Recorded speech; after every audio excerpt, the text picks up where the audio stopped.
우리에게 주시는 하나님의 말씀은 사도행전 4장 32절에서 37절까지 말씀. 신약성경 193면 또는 194면에 있습니다. 다 찾으신 줄 알고 제가 32절, 여러분들이 33절 함께 교독하고 마지막 절은 함께 읽겠습니다. 믿는 무리가 한 마음과 한 뜻이 되어 모든 물건을 서로 통용하고 자기 재물을 조금이라도 자기 것이라 하는 이가 하나도 없더라.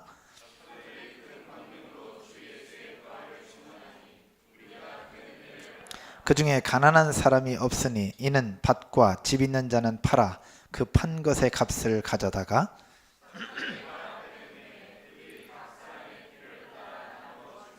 구브로에서 난 레위족 사람이 있으니 이름은 요셉이라. 사도들이 일컬어 바나바라, 번역하면 위로의 아들이라 하니 그가 밭이 있음에 팔아 그 값을 가지고 사도들의 발 앞에 두니라. 아멘. 오늘은 공독한 말씀을 가지고 교회는 나눔의 공동체다라는 제목으로 말씀을 나누도록 하겠습니다. 제가 한 이야기를 들려드릴 것인데요, 혹시 누구의 이야기인지 한번 생각해 보십시오. 회사는 또 하나의 사회입니다. 디자이너는 디자인을 잘하고 개발자는 개발을 잘해야 합니다. 하지만 디자이너가 디자인만 잘하고 개발자가 개발만 잘한다면 회사는 더 크게 성장할 수 없습니다. 그러므로 회사는 자신의 업무를 넘어서 참여하고 봉사하고 헌신하여 건강하고 강한 공동체가 되도록 힘써야 합니다. 단순히 프로젝트의 성과를 위해서만 일을 한다면 프리랜서나 외주업체 인력의 도움을 받는 것이 훨씬 나을 수도 있습니다. 여러분 누구의 이야기인지 아십니까?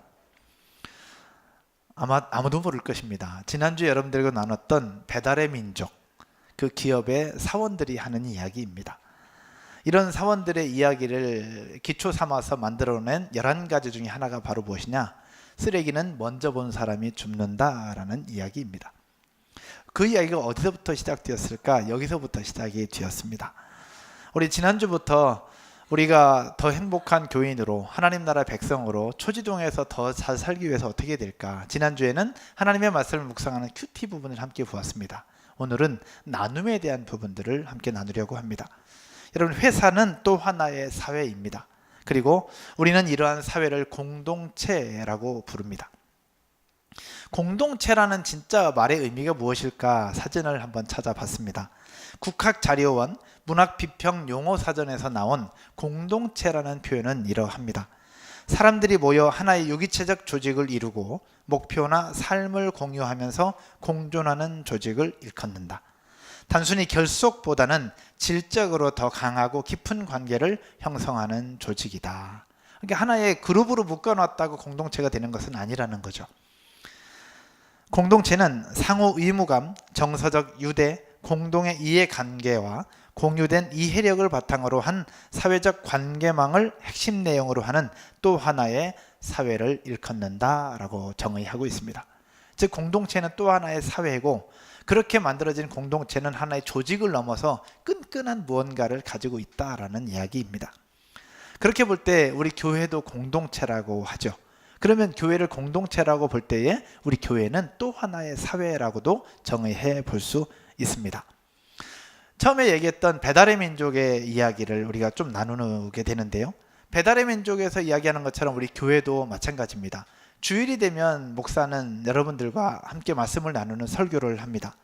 주일날 목사는 설교만 하고 성도는 그 설교를 듣기만 한다. 그렇다고 한다면 그것은 진정한 공동체라고 할 수가 없습니다. 자신의 역할을 넘어서 서로에게 관심을 갖고 또 자신과 타인 사이에서 발생되는 빈 공간, 사각지대나 소외된 지체들을 채워주려는 헌신과 노력이 있을 때 공동체라고 정의할 수 있다는 것입니다. 자신의 역할과 직분에만 충실히 한다면 누구나 할 수 있을 것입니다. 그러나 하지만 강한 공동체, 좋은 공동체, 더 행복한 공동체는 자신의 역할과 직분을 넘어서서 공동체의 부족한 부분을 채워주는 헌신과 노력이 반드시 뒤따르는 공동체를 진정한 공동체라고 표현하고 있습니다. 이것이 진정한 사회고 이것이 진정한 공동체라고 말이죠. 저는 우리 더 행복한 교회가 이런 공동체요, 진짜 사회 중의 사회라고 말씀을 드리고 싶습니다. 여러분 인정이 되십니까? 저와 여러분 모두가 우리 더 행복한 교회가 진짜 공동체다운 공동체, 내 것을 내 것이라 말하지 아니하며 서로 함께 만들어가는 더 행복한 공동체가 될 줄로 믿습니다. 우리 더 행복한 교회가 아닌 이러한 공동체가 있습니다. 바로 오늘 본문에 나타난 사도행전적인 교회, 초대교회의 모습입니다. 오늘 성경의 전체적인 부분들을 보기 전에 우리가 32절부터 봤는데 앞에 31절에 이렇게 기록합니다. 빌기를 다함에 모인 곳이 진동하더니 무리가 다 성령이 충만하여 담대히 하나님의 말씀을 전하니라. 빌기를 다함에, 결국 그곳에 모여있는 사람들이 기도를 마쳤을 때에 그곳이 진동하면서 성령의 충만함이 임하게 되었고, 성령의 충만함과 함께 하나님의 복음을 증언하고 성도들의 삶이 변하는 일들이 발생이 됩니다. 그러면 그 성도들의 삶이 어떻게 변하고 어떤 부분들이 나타나고 있는지를 함께 나누어 보면 32절을 같이 한번 읽어볼까요? 32절 초반부에 이렇게 기록합니다. 모든 물건을 서로 어떻게 하고? 통용하고 라고요. 모든 물건을 서로 통용했다는 표현은 사도행전에서 두 번이 나옵니다. 한 번은 2장에서 나오고 또 한 번은 오늘 보면 4장에서 나옵니다. 근데 두 번이 나오는데 차이점이 있어요.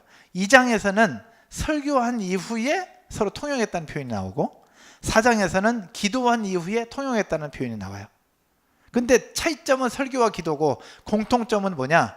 성령에 충만했다라는 겁니다. 결국 성령에 충만한 일들이 있고 그런 성령의 은혜가 있을 때에 서로 통용하고 나누어주고 베풀고 함께 더불어 사는 사회가 형성된다는 것을 우리는 볼 수 있다는 것입니다. 여러분, 자신의 물건을 남과 공유한다, 다른 사람과 통용해서 사용한다, 과연 가능할까요? 가능하지 않을까요? 가능할 수는 있습니다. 그러나 쉽지는 않습니다. 왜 어렵냐? 우리 인간은 죄악으로 말미암아 타락한 존재예요.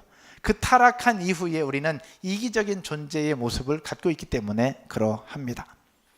여러분 가지고 있는 물건을 누군가와 나누어 쓰거나 통용했거나 아니면 누군가에 주어본 적 혹시 있으십니까? 혹시 여러분 줘본 적 있으세요? 있죠. 여러분 언제 줘요? 누군가와 나누어 쓰거나 누군가에게 줄 때 여러분 언제 줍니까? 조금 전에 일부 예배 때 물어봤습니다. 언제 주냐고 그랬더니 2개 있을 때 준다고 얘기하더라고요. 똑같은 거 2개 있을 때 준다고. 2부 예배 시간에 물어봤습니다. 언제 주냐고 그랬더니 나는 안 쓸 때, 가지고 있는데 안 쓸 때 준다라고 얘기하더라고요. 근데 2개 있을 때 주고 안 쓸 때 주는데 여러분 기분 나쁘면 줍니까 안 줍니까?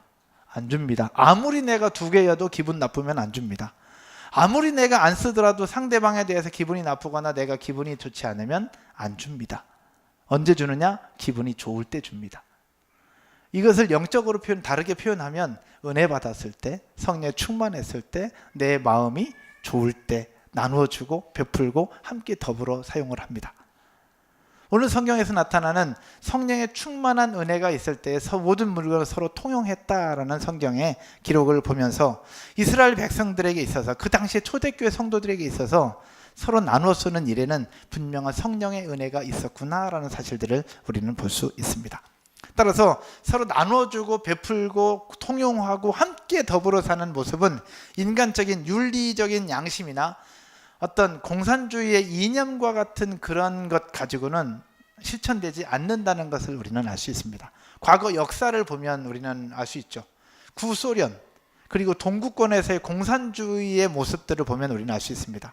여러분, 구소련의 몰락 그리고 동구권의 몰락, 여러분 이미 역사를 통해서 이미 알고 있을 것 같은데, 공동생산 공동분배라는 어떤 제도를 가지고 시작한 것이 공산주의 아니겠습니까? 근데 결국 시간이 지나면서 그 공산주의는 다 몰락하게 됩니다. 지금 공산주의는 다 몰락하고 결국 유일하게 남아있다고 하는 공산주의가 한 나라가 있죠. 어디일까요? 예, 북한이라고 생각을 합니다. 그래서 북한 공산주의라고 생각하는데 사실은 공산주의의 그 모토는 공동생산 공동분배잖아요. 근데 사실 북한이 공동생산 공동분배 맞습니까? 모토는 그렇지만 실제적으로는 그렇지 않다라는 거죠. 그러다 보니까 결국 어려운 백성들이 나오고 굶어 죽는 백성들이 나오게 되는 거죠. 그러나 반대로 상위 그룹들은 훨씬 더 부를 축적하게 되는 것이고, 이것은 진정한 공산주의라고 볼 수가 없다는 겁니다. 왜 이런 문제들이 생기느냐? 의도는 좋아요. 공동생산, 공동분배 의도는 좋지만 인간이 가지고 있는 죄성을 가지고 있다는 부분들은 간과한 제도라고 볼 수 있는 거예요. 결국 그러다 보니까 몰락하고 마는 것입니다. 결국 인간적인 이기적인 존재이기 때문에 따라서 한번 해볼까요? 성령의 은혜가 아니고는 함께 나누고 함께 사용하는 일이 가능하다, 불가능하다? 불가능하다는 겁니다. 인간의 노력으로, 양심적인 노력으로, 윤리적인 노력으로 아무리 노력을 해보지만 잠깐은 할 수 있지만 이것이 지속적으로 되어지는 것은 쉽지 않다라는 것입니다. 왜냐? 우리는 인간의 모습이니까, 타락한 존재이기 때문에 그렇다는 겁니다. 그럼 우리만 그러냐? 사도행전의 역사들도 보면 그렇습니다. 오늘 본문에 사도행전 2장에 나왔다 그랬죠. 그리고 4장에도 나왔다 그랬죠. 2장에서도 서로 모든 물건을 서로 통용합니다. 그리고 4장에서도 모든 물건을 서로 통용합니다. 그러면 왜 또다시 통용했다고 기록하고 있느냐? 중간에 끊어졌기 때문에 그렇다는 거죠. 2장에서 서로 물건을 통용합니다. 그리고 4장에서 통용해요. 그것은 지속적으로 통용했던 모습이 아니라 통용이 되다가 그 다음에 또 식어진 것이고, 또 성령의 충만함이 다시 부어지니 그 속에 다시 통용하고 서로 나눠 쓰고 더불어 사는 사회가 또 이어져 간 것입니다. 결국 우리 인간의 노력 가지고 서로 나누어 쓰고 더불어 사는 것이 결코 쉽지 않다는 것을 우리에게 보여주고 있는 겁니다. 현실 세계에서. 그렇다면 이걸 포기할 거냐? 포기할 수 없죠. 왜? 하나님께서 우리에게 주신 사명이요, 하나님께서 우리에게 주신 하나님 나라 공동체의 모습은 바로 무엇이냐? 함께 더불어 사는 세상이거든요. 함께 하나 되는 세상이고, 함께 하나님의 사랑으로 서로 통용하고 물건을 아껴 쓰고 나눠 쓰면서 함께 공존하는 세상이 하나님이 꿈꾸는 세상인데, 인간적인 타락이라는 이유로 포기할 것이냐? 포기할 수 없습니다. 실제적으로는 어렵지만 그 정신만큼은 계속 이어져 가야 된다는 사실 믿으시기를 주의 이름으로 축원드립니다. 그래서 하나님의 은혜가 필요하고, 그래서 하나님의 도우심이 필요한 것입니다.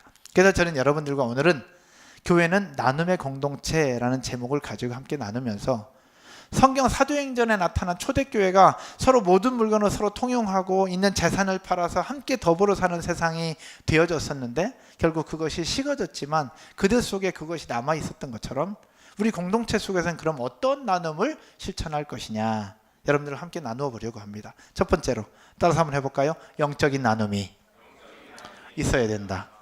첫 번째는 영적인 나눔이 있어야 됩니다. 여러분, 영적인 나눔이 뭘까요? 영적인 나눔. 영적인 나눔은 쉽게 얘기하면 간증입니다. 간증이요. 주일에 우리가 고백하는 감사의 고백도 영적인 나눔이라고 볼 수 있습니다. 그냥 살아가는 이야기를 넘어서 우리의 삶 가운데 부어주시고 함께 하신 하나님의 은혜를 나누는 거죠.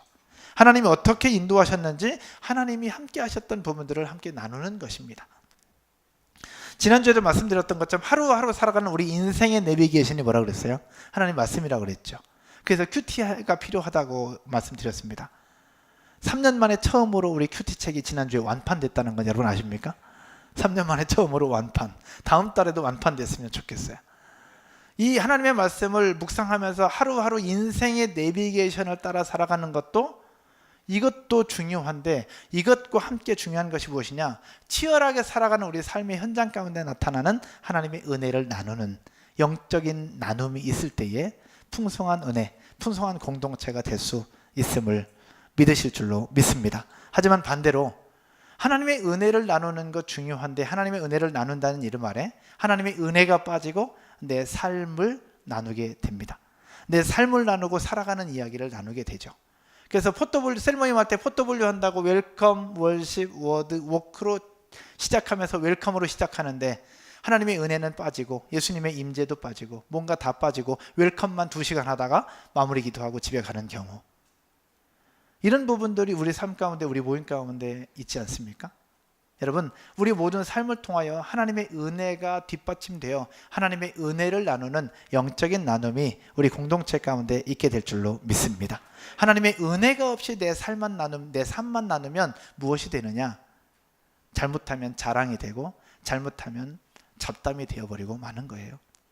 결국 그러면 1시간, 2시간 열심히 나누고 이것저것 다 나눴는데 끝나고 나면 공허함이 생기고 비교와 상처와 질투만 남게 되더라고요.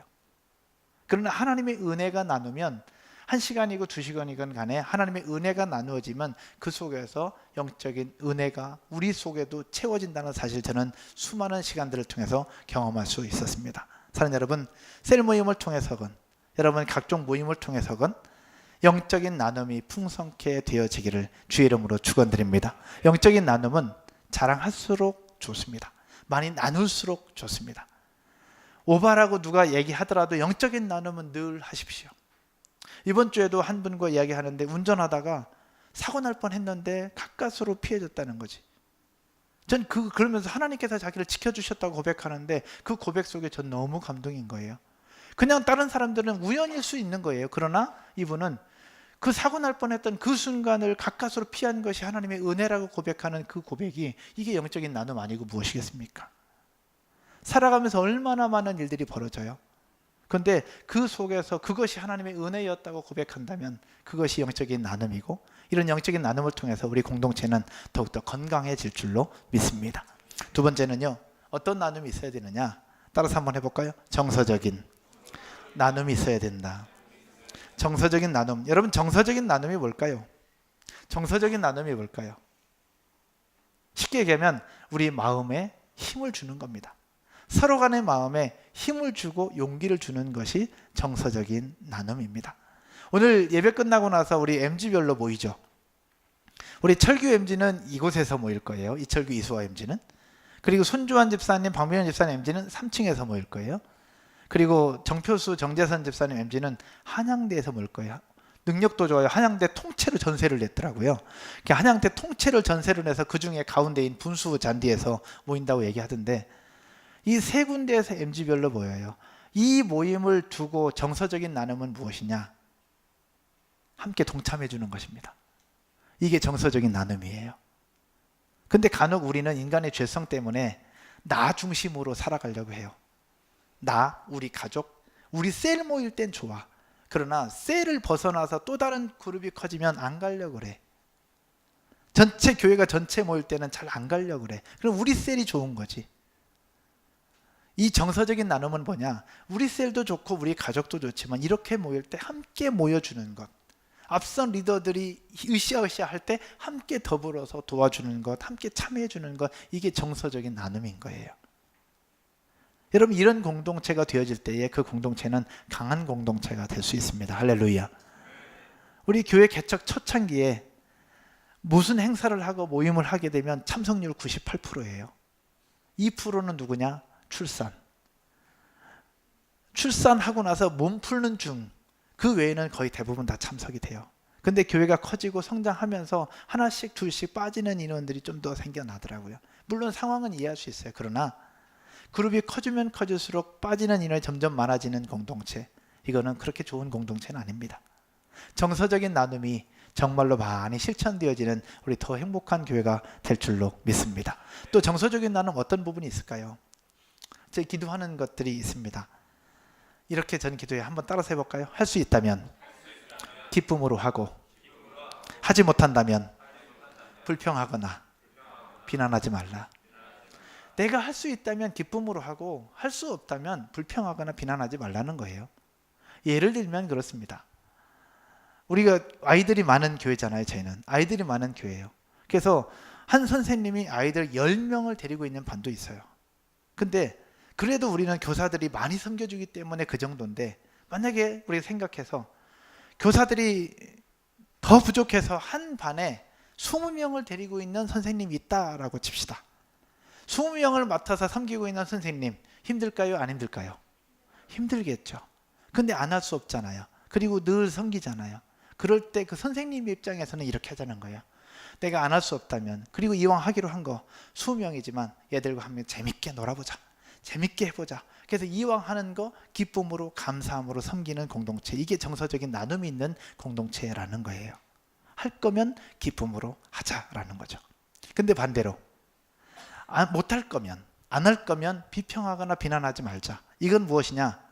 부모의 입장에서 우리 아이가 20명 있는 그 반에 있는 걸 원해요? 아니면 대여섯 명 있는 반에 있는 걸 원해요? 대여섯 명 있는 반에 있는 걸 원하죠. 그러다 보니까 부모로서 불평이 될 수 있습니다. 교회에서 좀 섬기는 사람도 좀 더 섬기고 교사 좀 지원하지, 왜 반편성을 수명씩이나 하냐고, 그럼 애들이 뭘 배울 수 있겠냐고 그렇게 불평하는 교사가 있을 수 있습니다. 그걸 얘기하는 겁니다. 내가 직접 섬기지 못할 거면 불평하거나 비난하지 말자라는 거예요. 여러분 이해가 되시겠습니까? 내가 섬길 거면 기쁨으로 섬기고, 여러 상황들 때문에 섬기지 못한다면 섬기는 사람들에게 용기를 주고 북돋아주고, 또 때로는 도와달라고 할 때 도와줄 수 있는, 이것이 정서적인 나눔이라는 것입니다. 근데 우리는 그 부분 속에 잘 하지 못해요. 배달의 민족 이 기업에서 쓰레기는 먼저 본 사람이 줍는다는 표현이 왜 나왔느냐? 여러분 지나다니면서 쓰레기 줍는 거 좋아요, 안 좋아요? 안 좋죠. 전 아침에 나오면서 쓰레기 주차장에서 늘 줍고 올라오는데, 쓰레기 주우면서 내가 이거 왜 주워야 되나 그 생각이 들어요. 근데 주워요. 왜? 보이니까. 근데 쓰레기를 줍는 데 있어서 줍기 싫으니까 난 안 주워. 근데 딴 사람이 안 줍는 걸 가지고 뭐라고 할 수 있다라는 거예요. 그러지 말고 내가 먼저 보였으면 내가 먼저 줍자라는 거예요. 하나님이 우리에게 보여주시는 삶이 바로 무엇이냐? 이런 부분들인 거예요. 내가 할 수 있다면 내가 하고, 내가 하지 못한다면 하는 사람들을 비난하거나 불평하지 말자라는 거죠. 좀 우리 공동체가 그런 부분이 필요하다고 생각이 듭니다. 아까 2부 예배 시간에도 함께 우리 그 밥 준비하시는 박명호 집사님 계셔서 우리 한참 이야기하면서 한참 웃은 적이 있어요. 박명호 집사님 이 식사 메뉴를 준비하느라고 굉장히 힘든 부분들이 있어요. 그래서 힘드냐고 그랬더니 기쁩니다 얘기하더라고요. 그래서 제가 평생 하시기 바랍니다 제가 그랬거든요. 근데 이 메뉴 준비하는 게 왜 힘드냐? 가격은 정해져 있거든요. 가격은 정해져 있는데 아낀데 성도들은 잘 먹이려고 하다 보니까 이게 고민이 되는 거거든요. 그래서 가장 잘 준비하는 게 뭐예요? 김밥. 지난주에도 김밥, 이번 주에도 김밥, 다음 주에도 김밥. 이제 그러다 보니까 우리는 매주 김밥이잖아요. 그래서 우리는 어떻게 얘기할 수 있느냐? 지난주에도 김밥이네, 오늘도 김밥이네. 그렇게 얘기할 수 있어요, 없어요? 얘기할 수 없지만 있어요. 그럴 때 김밥을 주문하는 박명호 집사님 입장에서는 힘들 수 있다는 거죠. 정서적인 나눔은 뭐냐? 지난주에 김밥 먹었는데 진짜 맛있었어요. 오늘 또 김밥 주셔서 감사합니다. 그렇게는 못할지언정, 그렇게는 못하지만 수고 많으십니다, 맛있게 먹었습니다 라고 한마디 던져줄 수 있는 거, 이게 정서적인 나눔이라는 거예요. 여러분 이해되십니까? 그런 정서적인 나눔이 우리 공동체에 있어져야 돼요. 내가 직접 돈은 못 드리더라도, 내가 직접 몸으로 뛰진 못하더라도 말 한마디, 용기 있는 도전 한마디, 그런 부분들이 우리 삶 가운데 있을 때 공동체는 더 강해질 수 있다라는 사실, 여러분 믿으시죠? 또 여러 가지 부분들이 있습니다. 우리 삶에 있어서 우리가 가끔 우리 엔지니어분들 보면서 전 늘 고맙거든요. 찬양팀도 고맙지만 엔지니어분들 늘 스트레스 받아가면서 그래요. 가끔 저한테 묻는 얘기가, 목사님 오늘 소리 커요? 작아요? 항상 물어요. 커요? 작아요? 왜 묻느냐? 신경이 쓰인다는 거거든요. 근데 그런 분들은 다행히 없지만 간혹 이럴 수 있습니다. 오늘은 왜 이렇게 커? 그래서 줄였어요. 지난주엔 크더니 오늘은 또 작네? 그렇게 얘기할 수 있다는 거예요. 그러면 실제로 현장에서 섬기는 엔지니어 입장에서는 힘들 수 있다는 거죠. 물론 소리 크고 작다는 걸 얘기할 수 있어요. 얘기해야 돼요. 그래야 전체 좋을 수 있으니까. 그러나 그런 부분들이 연예인들에게 있어서 악플을 보면 힘들어지는 것처럼 우리도 인간인지라 섬기는 사람들의 마음이 힘들어질 수 있다는 거죠. 그래서 내가 직접 섬길 거 아니면 때로는 용기와 때로는 응원해 줄 수 있는 그런 말 한마디가 바로 정서적인 나눔이 된다는 것 기억하시기를 주의 이름으로 축원드립니다. 그래서 우리 공동체가 서로 조금씩 더 배려하고 도전하고 그렇게 응원해 줄 수 있는 문화가 점점 더 생겨났으면 좋겠다라는 것입니다. 할렐루야. 그래서 얘기합니다. 할 수 있다면 기쁨으로 하고, 따라서 해볼까요? 할 수 있다면 기쁨으로 하고, 하지 못한다면 불편하거나 비난하지 말자. 불평하거나 비난하지 말자라는 거예요. 열심히 하는 사람들 힘 빠지지 않도록. 오늘 본문으로 다시 돌아가면 사도행전에서 볼 때에 주된 사역이 또 하나 있습니다. 33절인데요. 같이 한번 읽어볼까요? 33절 같이 읽겠습니다.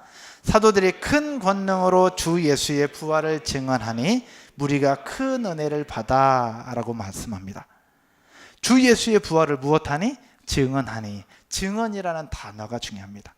증언이라는 단어는 곧 복음 증거를 말하는데, 이 복음 증거라는 이 단어의 원어적 의미를 살펴보면 증거를 되돌려 갚다라는 뜻입니다.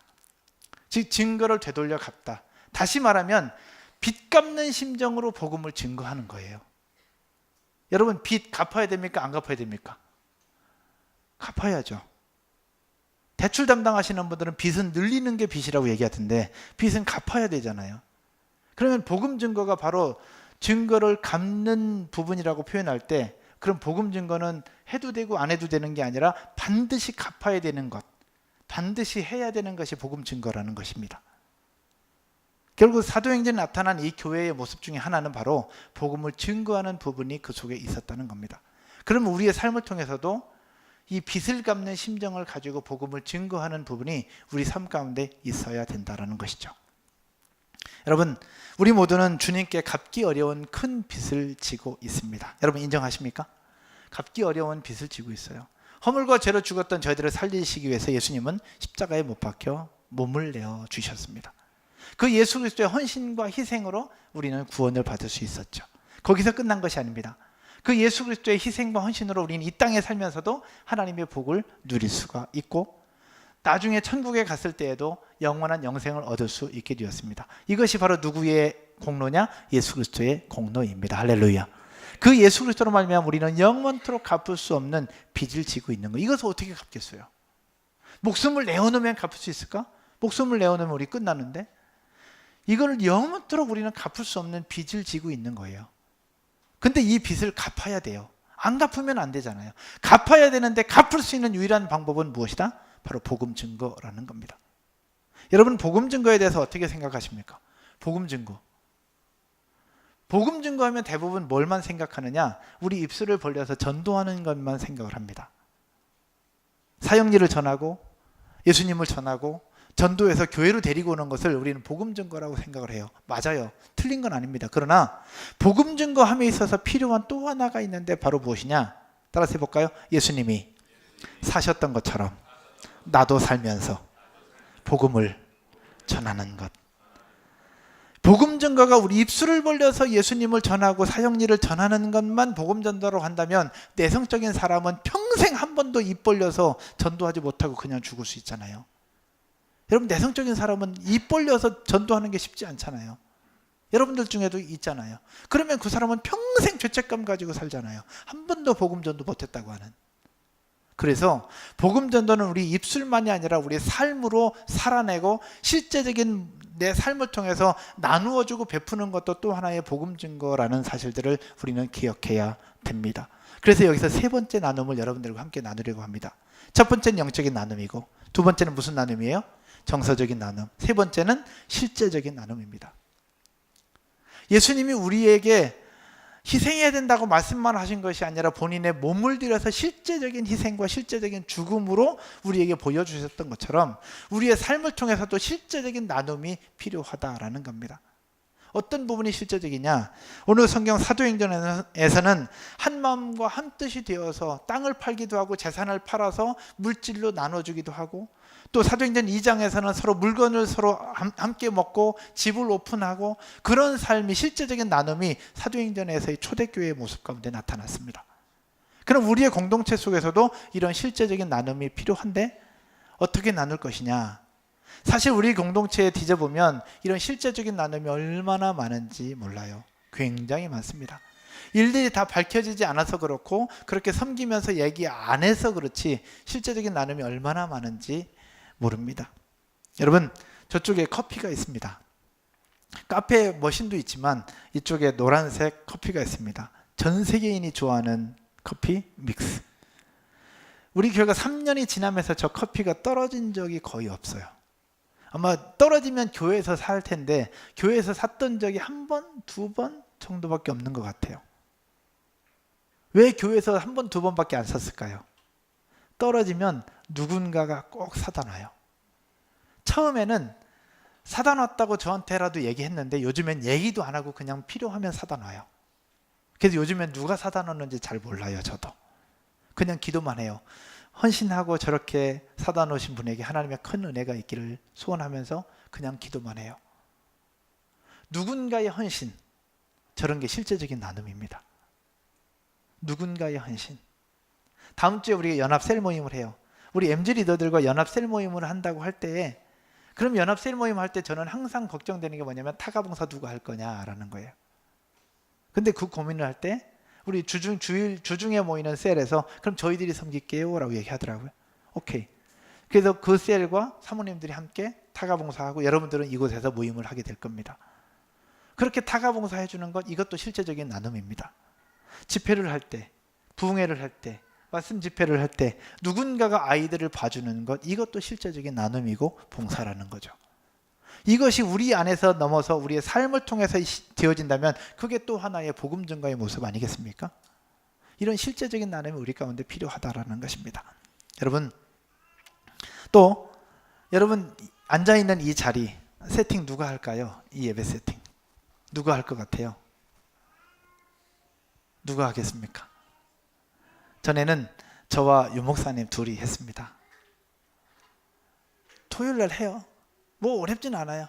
근데 유 목사님이 이제 안 계시면서 이제 저 혼자 해야 된다는 부담감 가지고 어떻게 될까 했는데, 신기한 것은 지금까지 중에 저 혼자 세팅했던 주는 단 한 주밖에 없습니다.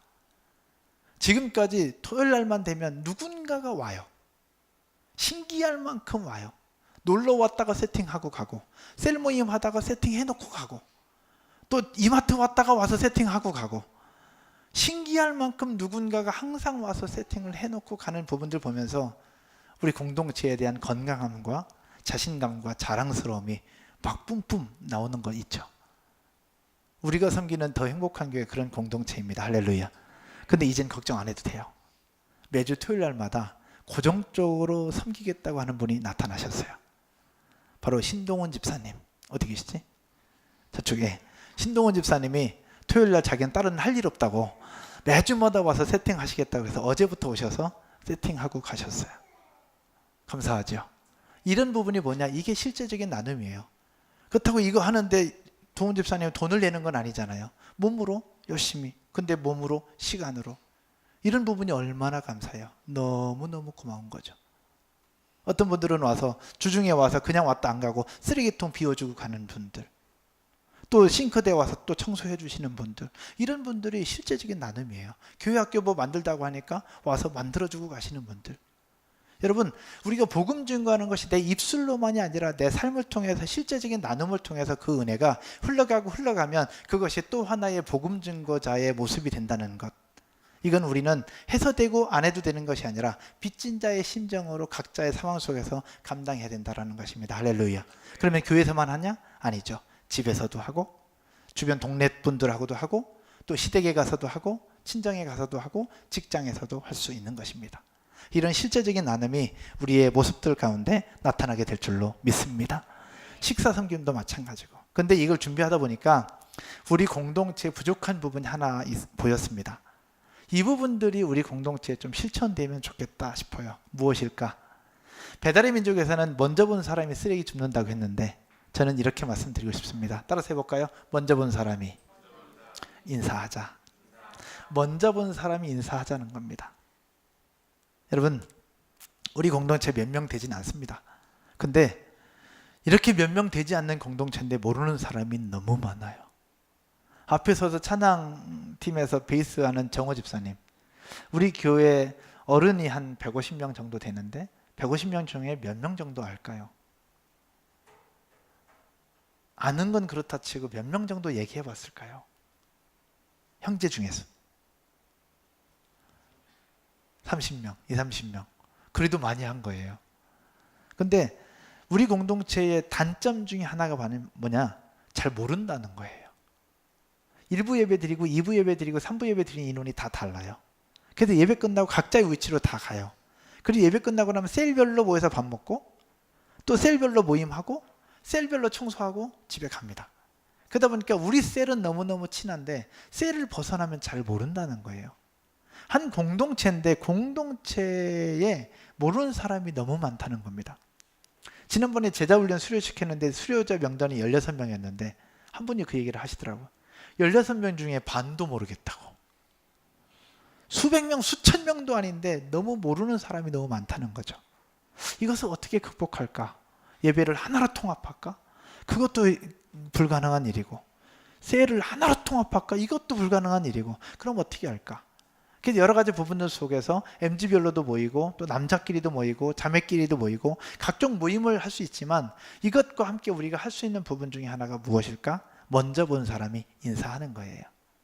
여러분이 볼 때 저는 아는 사람이건 모르는 사람이건 먼저 본 사람이 저는 인사를 하는 스타일일까? 아니면 인사하기를 기다리는 스타일일까?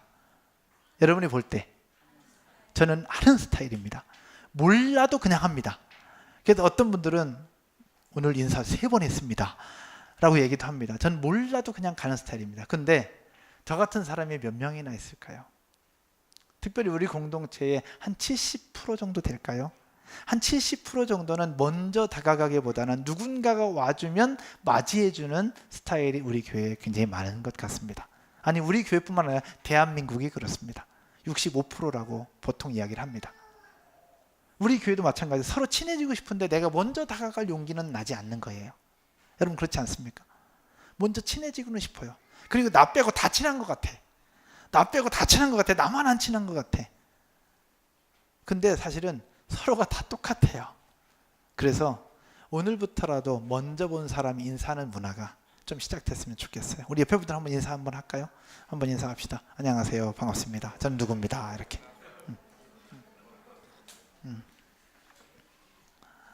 근데 인사하긴 하는데 여기서 끝나 또. 끝나. 예배 끝나고 나가면 또 셀별로 또 가고 또 끝나.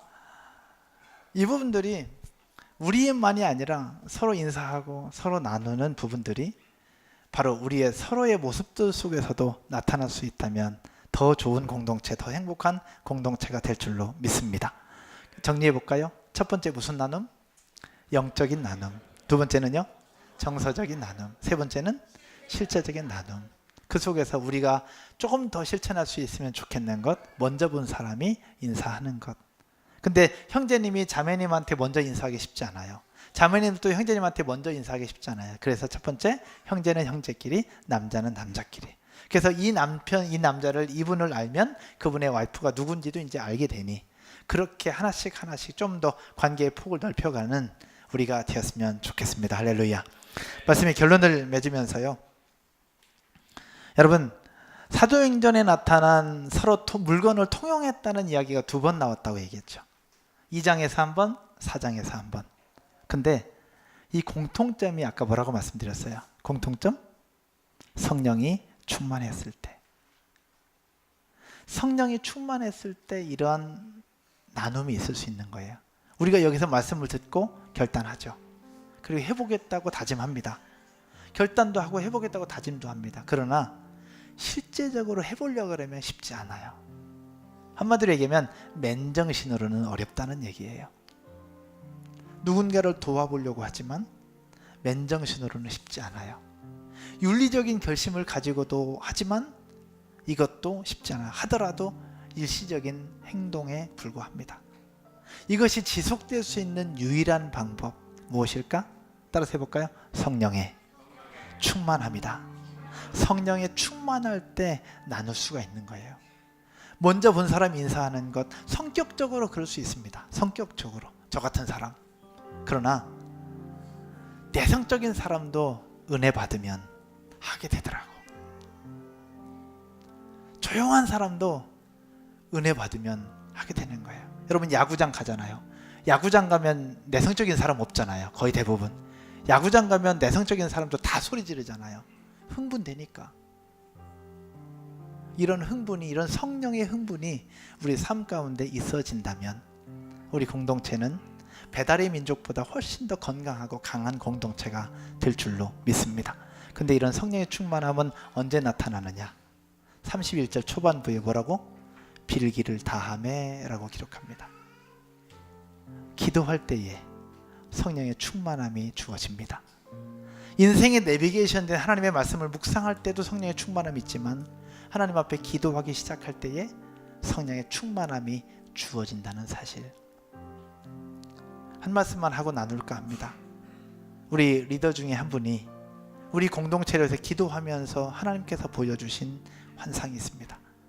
전 이런 걸 잘 믿지는 않아요. 그런데 그 리더 집사님의 이야기를 딱 들으면서 하나님이 주신 메시지라는 생각이 딱 들었습니다. 집사님께서 보여주셨던 말씀하셨던 분 중에 하나가 뭐냐, 기도하는 가운데 하나님 보여주셨던 것이 이렇게 등이 굉장히 많았다는 거예요. 등이 굉장히 많이 있는 거예요. 근데 등이 많이 있으면 등에 뭐가 들어와야 돼요? 불이 들어와야 되잖아요.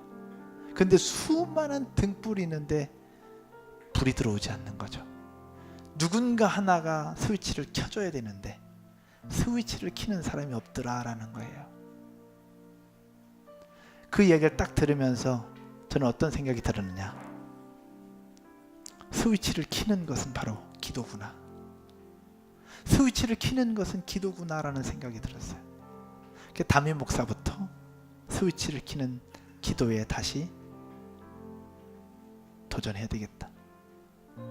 여러분, 성령의 충만함은 어디서부터 시작되느냐? 바로 기도부터 시작됩니다. 여러분 삶을 돌아보면서 자녀를 키운다는 이름 아래 기도가 사라졌다면 그 기도를 다시 회복하게 되기를 주의 이름으로 축원드립니다. 육아한다는 이름 아래 예배 시간도 놓치고 내 영적인 삶도 놓치고 정말로 해야 될 것들 놓치고 있다면 그것들을 다시 회복하게 되기를 주의 이름으로 축원드립니다. 우리 아이들 너무 소중하지만 하나님보다 소중하지 않습니다. 우리 가정 소중하지만 하나님보다 소중하지 않습니다. 하나님께서 우리에게 주신 소명이 분명히 있습니다. 이 소명들을 놓치지 않게 되기를 주의 이름으로 축원드립니다. 자리에서 일어나셔서 같이 한번 찬양 드리고 기도하십시오.